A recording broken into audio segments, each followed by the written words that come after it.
Secara statistik, Indonesia dan China telah bentrok sebanyak 22 kali dalam berbagai ajang internasional. Sayangnya, catatan itu lebih berpihak kepada tim tamu. Berikut rekor pertemuan kedua tim yang kami himpun dari laman RSSF dan 11v11 termasuk dari Transfermarkt. Kita lihat pertama pemirsa bagaimana kemudian semangat yang akan dikobarkan oleh tim Indonesia skuad Garuda pada malam nanti karena sudah menang melawan Bahrain beberapa waktu lalu dengan skor 1-0 begitu ya.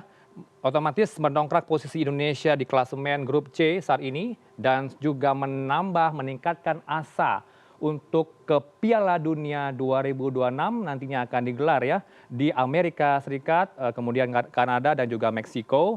Dan untuk peluang dari Dragon Team tentunya juga mereka sudah mengeluarkan statement ya dalam konferensi pers bahwa Indonesia juga merupakan lawan yang cukup berat dihadapi pada malam nanti karena Dragon Team akan berambisi juga bangkit ya usai telah menelan kekalahan dari Australia di laga sebelumnya. Dan bagaimana kemudian head to head yang terjadi antara Indonesia dengan China beberapa waktu lalu karena kalau saya himpun dari 22 pertemuan yang sudah mereka jalani antara skuad Garuda dengan Dragon Team di mana 3 kali kita hanya menang dengan China rekornya ya. Kemudian untuk melihat kemenangan dari China sendiri melawan Indonesia sudah memupuk kemenangan sebanyak 15 kali kemenangan atas Indonesia dan untuk 4 hasilnya adalah berakhir imbang antara China dengan Indonesia. Nah ini dia kalau kita lihat sejarahnya terakhir kita menang atas China pada tahun 1987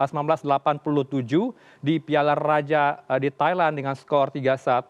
Kemudian setelah 87 China kembali meroket untuk mempertahankan posisi terakhir bertemu dengan Indonesia atau match dengan Indonesia memenangkan laga di 15 Oktober 2024.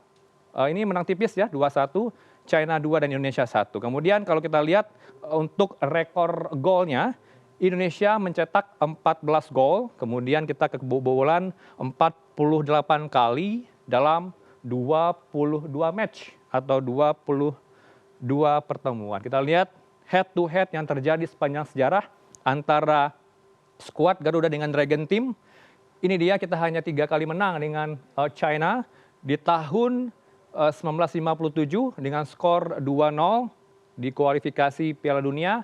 Dan untuk kedua kalinya kita lihat di slide ini bagaimana kemudian Indonesia juga memenangkan pertandingan di saat 1971 kita menang di Piala Presiden begitu ya yang terjadi untuk kemenangan kedua kalinya. Dan untuk yang terakhir kalinya kita menang di tahun 1987 tepatnya di Thailand kita menang dengan skor 3-1 atas China.